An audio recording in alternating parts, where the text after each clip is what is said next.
Mtu ambaye furaha yake ni kukuona wewe unaumia au unakosa furaha na amani kwa ajili yake.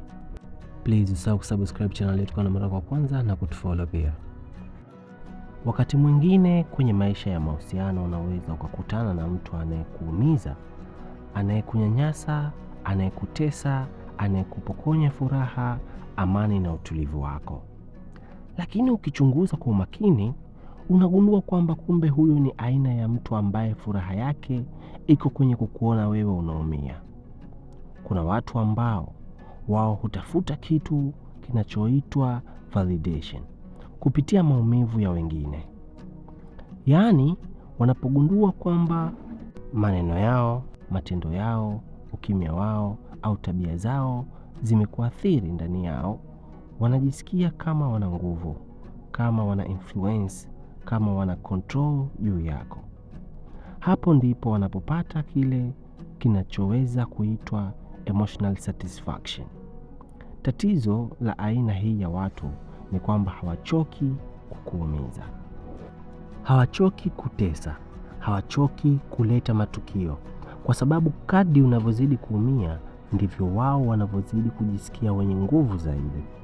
Na mara nyingine, wakianza kuona kwamba umejitambua, umeanza kupona, au umefika hatua ambayo matendo yao hayakuumizi tena kama zamani, wanaanza kujisikia vibaya.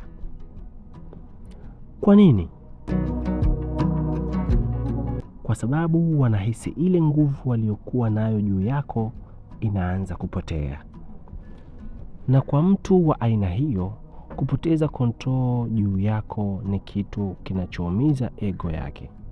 Ndiyo maana wakati mwingine hata kama unaumia, si kila maumivu yanahitaji kuonyeshwa mbele ya mtu aliyesababisha maumivu hayo. Kwa sababu kuna nyakati kuonyesha tu jinsi unavyoumia kunakuwa kama mafuta ya kuongeza moto wake wa kukuumiza zaidi. Kwa hiyo jifunze jambo moja muhimu.